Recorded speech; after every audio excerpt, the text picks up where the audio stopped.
there was this campaign, Narendra surrender. So what do you have to say about, did we actually surrender to Pakistan? No, certainly not. I, as a military man, have to always say, look, war is not such a simple business. Whereas a civilian is saying, no, we must do, the nation must go to war. It's not such an easy thing. Operation Sindoor was not a war.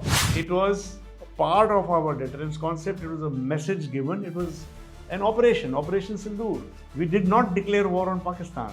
We found out where the their bases, 9 terrorist bases, I would say, and we took them out within half an hour. 1 hour after that, we called up Pakistan on the army hotline and we told them we have hit these camps. They are all terrorist camps. We have not targeted the army, navy, air force of Pakistan. We have not targeted any civilian. These are only terrorists. In every war that we fought, in every attack that we were supposed to do, did we have the political will back then? Now, this concept was very much in vogue in 2008 when the Bombay attack happened. Despite the Bombay attack, 160 plus people killed, we were even then not able to launch the cold start because of various political and international considerations. Now we have deterrence by punishment. If you even try to hit us or we have this 1,000 cuts business, we are going to hit you from where it came. We didn't have this philosophy earlier. January 2016, the terrorist attacked Pathankot Air Base. Before the terrorists could damage anything, the NSG got them. When Uri happened, we did a surgical strike across the border. A celebrated scholar and an elite paratrooper and an author too, please join me in welcoming Major General Dr. Bipin Bakshi. Namaste, and I thank you so much for giving your time. So let us first start with the book that is coming up, and then let us talk about modern warfare, and let us also deep dive into Operation Sindoor. People have called it, that was just a show off, people called it. And then I also want to know, as a layman, like a common citizen, does the political statements hurt the morality of the armed forces? I mean, that's a question with everyone. I mean, I'm just being an interface with them, that everybody has that question. So if you could throw some light on all these topics. So we'll go step by step. Sure. So firstly, the operation was a great success. Okay. As I had mentioned there was a lot of inter-service synergy. In fact, I was very impressed with the level of knowledge in the audience, because those of us who are, in the north, we have a feeling that since the south has not seen partition, has not seen most of the invasions, the level of understanding may be low, but I found the level of understanding was very high. Even among the children, the kind of questions asked by the children, it was very nice. So it's good. I think in today's interconnected world, everybody understands what has happened. So there was a great deal of synergy between all three armed forces, and we have delivered a very crushing blow to the terrorist actions which are being, construed in Pakistan. During the talk, by 2 to 3 of us who are military veterans, you would have come to hear how the 1,000 cuts strategy has been operationalized by Pakistan. That since 1971 and even after 99, when they found that they could not beat India in a conventional conflict, they have adopted the proxy war route. We earlier had something called the Sundarji Doctrine. Right. We found at a point of time, especially during Parakram, that is when the parliament attack took place in 2001, the Indian parliament gets attacked. Right. And the manner in which we are trained, equipped, and used to respond was based on the Sundarji Doctrine. Okay. It was based on a very heavy armor and infantry and Indian Air Force based deep thrust, which was known as the strike corps. So we have 7 defensive corps and 3 strike corps, and the strike corps were to thrust deep into Pakistan. Okay. But to be able to thrust deep, you need to mass a lot of hardware, people, guns, ammunition. You need to mass that. Okay. A lot of resource. A lot of resource intensive thing which could then, once you launch, it would sustain and go deep. Okay. But to build up this kind of a mass, we needed time. It would take anything from 10 to 15 days to build this mass on the border. Okay. So all of it is being kept back in reserve. So this is the basic concept on which we were fighting. This proved to be very difficult to use during Op Parakram. We were unable to launch. By the time we mobilized and went to the border, The satellite photography showed the Mars building up. International pressure was brought to bear, and we were unable to launch. So General Vij, in his book, which I had mentioned during the talk, General Vij has this year come out with a book called Alone in the Ring, Decision Making in Difficult Times, in which he has devoted one full chapter to the cold start doctrine. Cold start. Yeah. So we earlier had the Sundarji doctrine, which lasted till about 2004, and thereafter, during General Vijay's time, the cold start doctrine was conceived, wherein instead of having only reliance on the heavily mechanized strike course to go very deep, we decided to split the force, give some offensive capability to the defensive formations, and we would have 8 to 10 smaller thrusts rather than 1 or 2 big thrusts. You split them. We split it and moved them forward. So when you say cold start, means you say today that we have no warning, that there may be a war coming up, and you just say go, and these smaller forces can go. Right. Can start even from a cold start. Right, they're ready. We are always ready in any case. Right. But we have put them forward, made them prepared, Right. made the plans ready, so that at a very, very short notice, as good as cold start. It doesn't mean that it is zero warning, but probably in a day or two's warning, we could launch. So that was the cold start strategy. I had explained that. Right. Now, this concept was very much in vogue in 2008 when the Bombay attack happened. Despite the Bombay attack, 160 plus people killed, and we were even then not able to launch the cold start because of various political and international considerations. We were ready. Your cold start doctrine was in place. I mean, wasn't this the case in every war that we fought, in every attack that we were supposed to do? Did we have the political will back then? Well, if you look at 71, we did. We did. Okay. If you look at 65, we were more or less ready. In 99, we had a reasonably good hand, but the only constraint was that we were not going to cross the line of control. Since our whole issue with Pakistan was that they had crossed the line of control, so we would fight only on those elements which have come in, surround them and decimate them, but we would ourselves not cross the line of control. There was a constraint there. Otherwise, it has been fine. I don't think that is an issue. The issue is whether you launch at all or not. Once you've decided to launch, I think it's fine. So in 2008, despite such a grave provocation, we were not able to launch. And in fact, the rumbling in the Pakistan army, they started saying that we have defeated the cold start. Because you made a cold start strategy, which is a evolution of the Sundarji doctrine, and yet you were not able to use it. Now comes 2016. And as I mentioned, I had written a graphic novel on brave Narendra, who laid down his life in the NSG operation. January 2016, He's from terrorist. He's from Bangalore. He's a Bangalore boy. He laid down his life. Of course, we have a memorial for him. We have many things. We always remember this brave heart.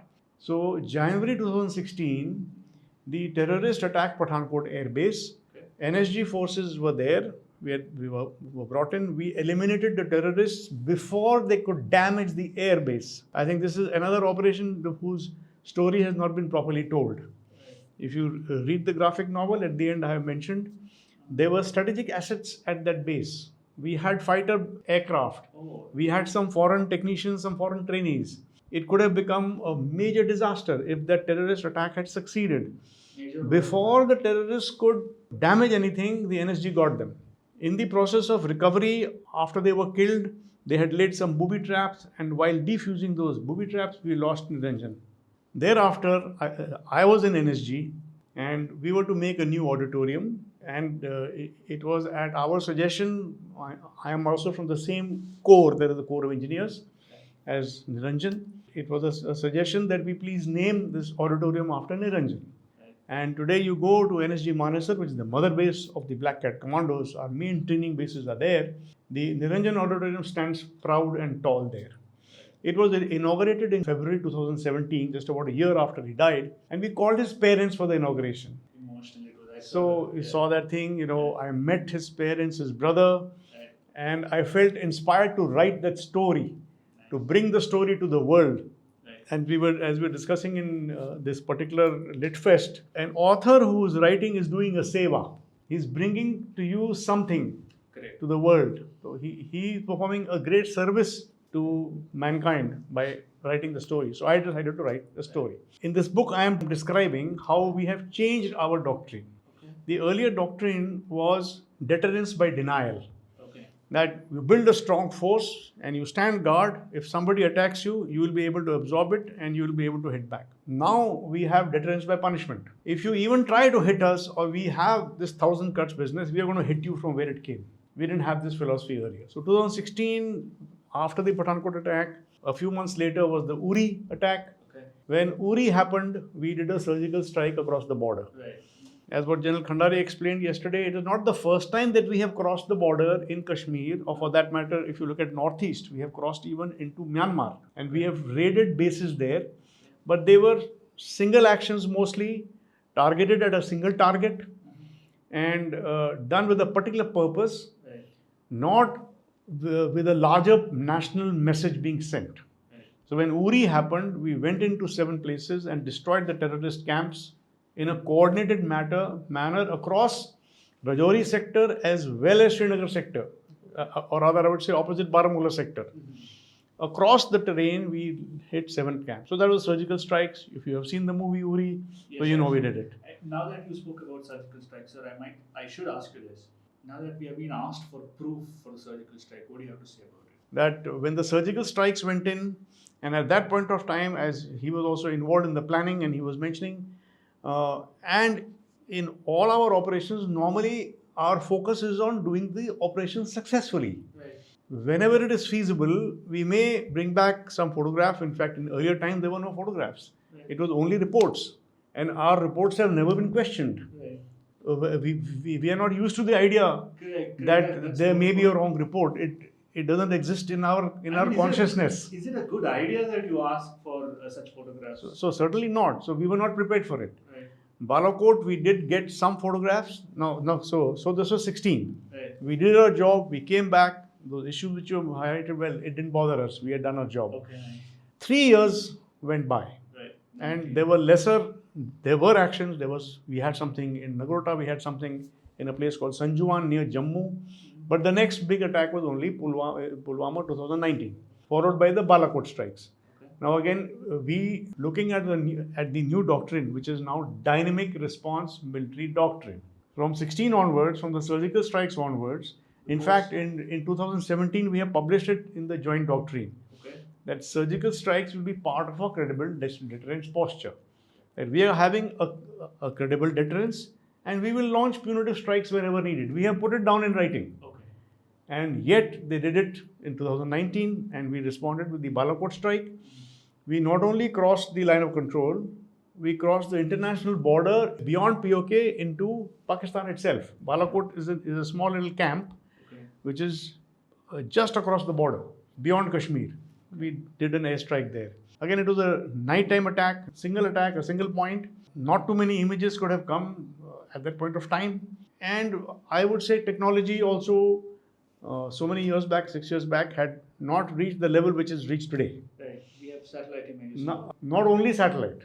So I'll come to that as to how you get the proof. So 19 is over. Okay. The incidents took place, 6 years went by. And now comes Pahalgam 2025. Right.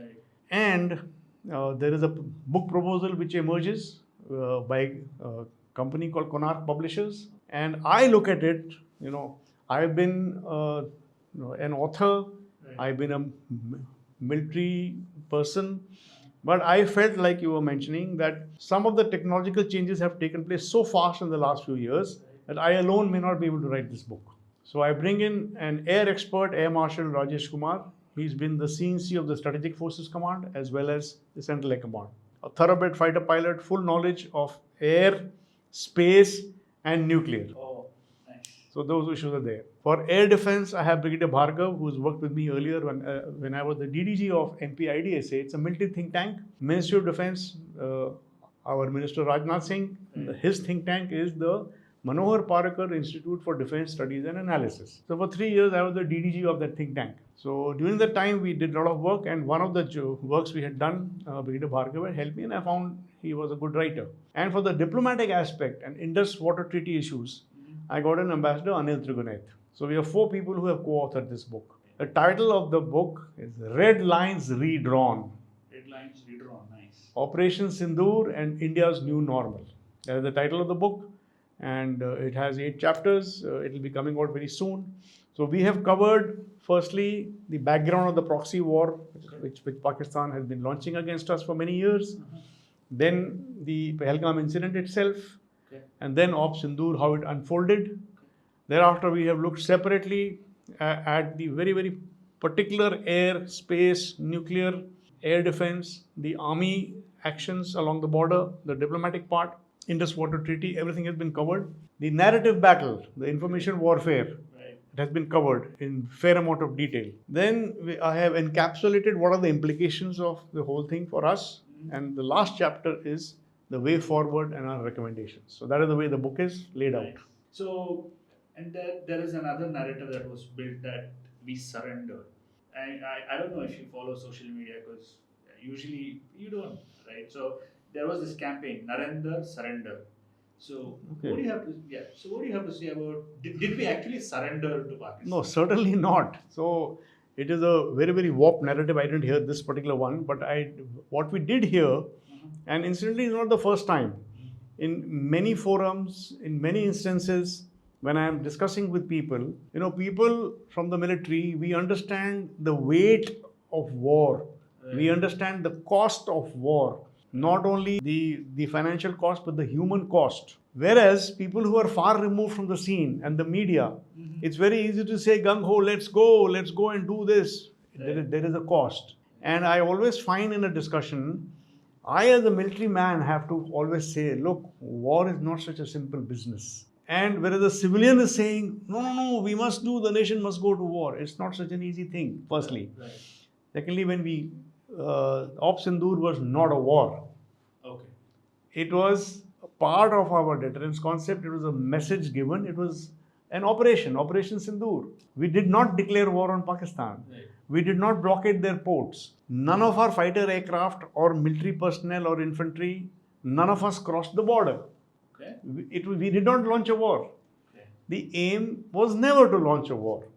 We found out where the terrorist headquarters are, Muridke, Bahawalpur, Bhimber, all the 9 terrorist camps, nine terrorist locations, including headquarters and their bases. 9 terrorist bases, I would say, which were the most critical ones from where the Pahalgam operation would have been planned and executed.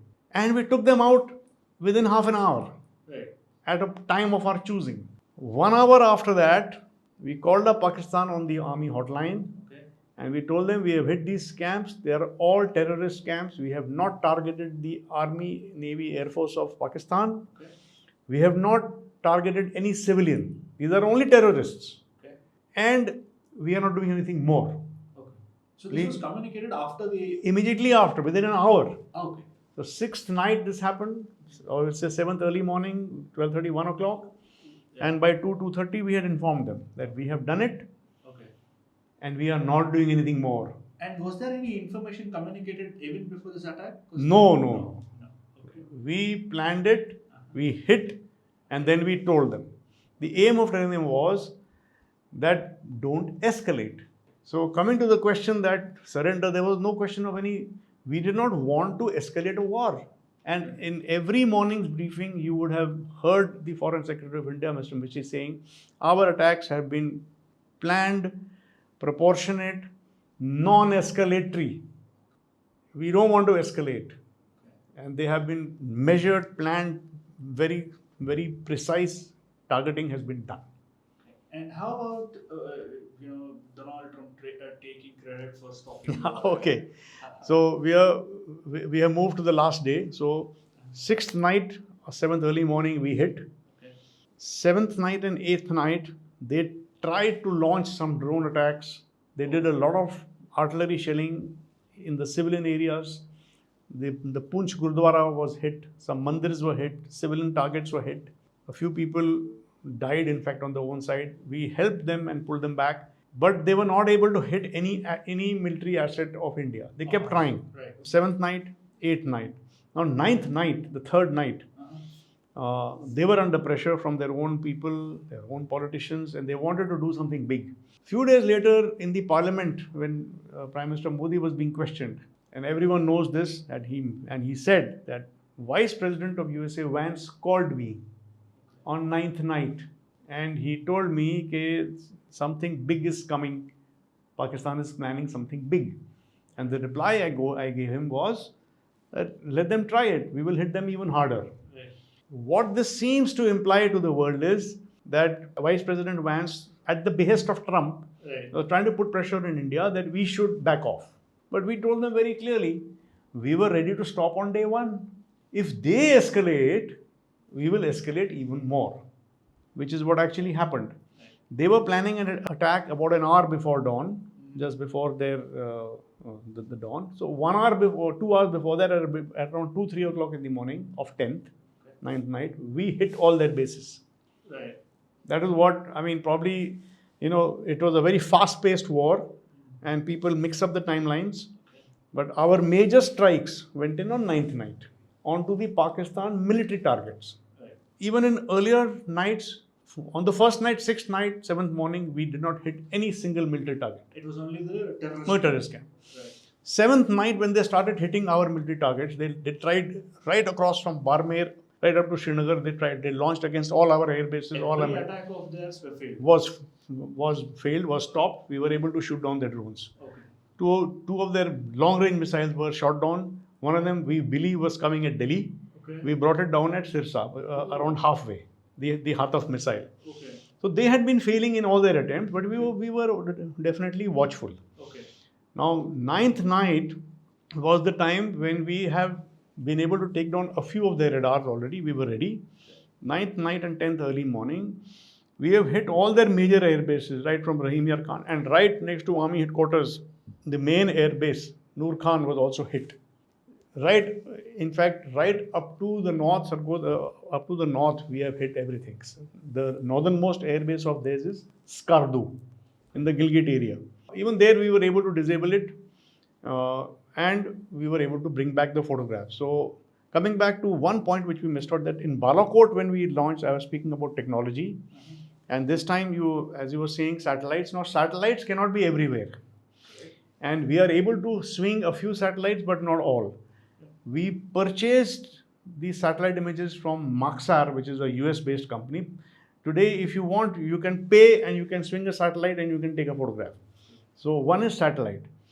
In addition to satellite, we flew some of our own assets, drones and aircraft, for the specific purpose of taking the photograph when the hit is about to take place and one after the hit is taken place. The very next morning, if you're seeing on your TV screen that this is what Bhimber was before and this is what Bhimber is after, it is not only a satellite photograph.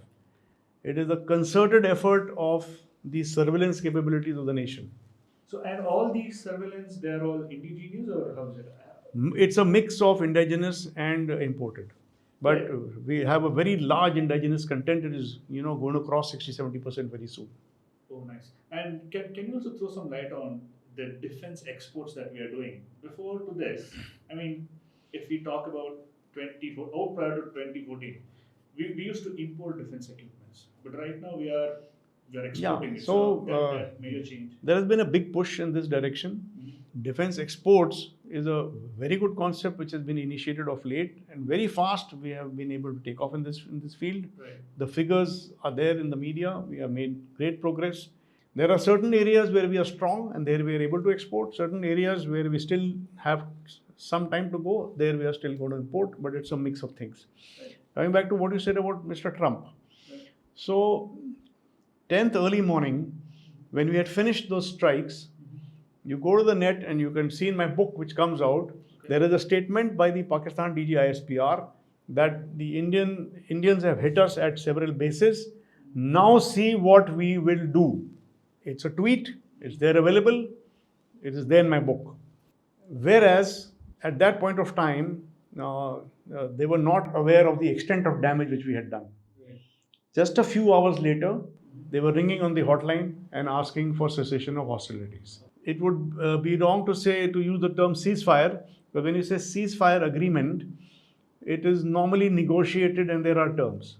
This was simply cessation of hostilities, that no more engaging of troops and fire across the border. Okay.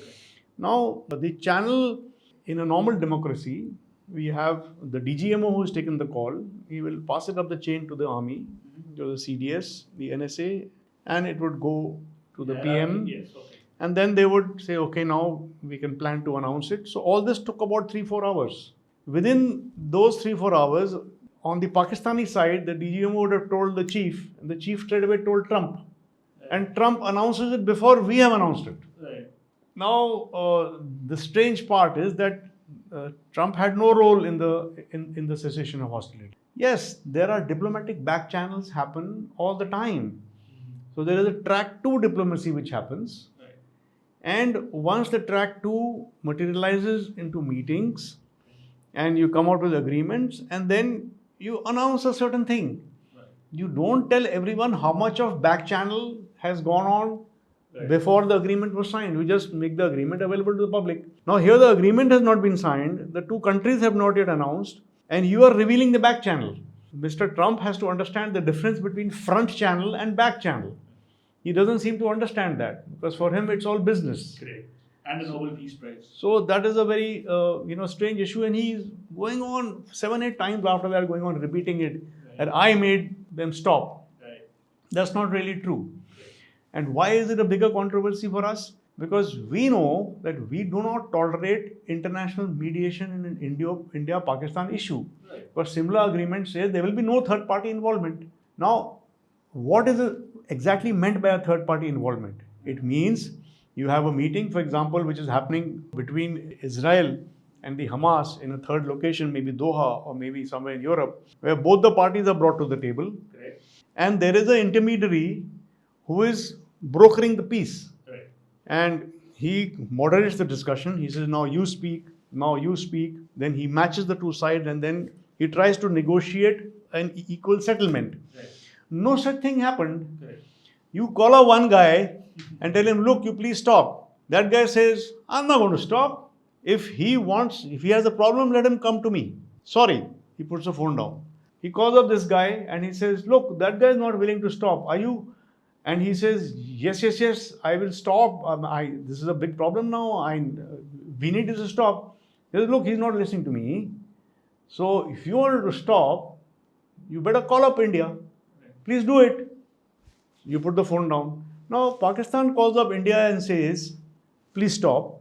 How is it a negotiated or a mediated ceasefire? It is not. Correct. It is independent diplomacy happening on two channels. It is not a triangular issue.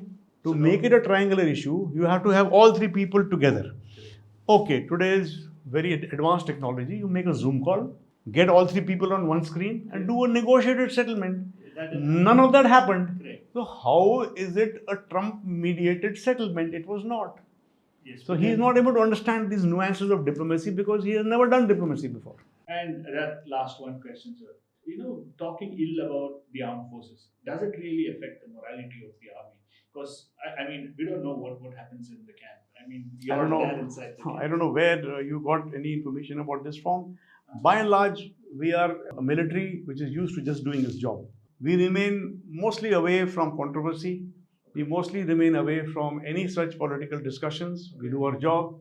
Okay. So if any such thing has happened outside our environment, we are not even aware of it. And if we do become aware of it, we will normally just shrug it off. Ignore it. So it doesn't matter at all. Yes.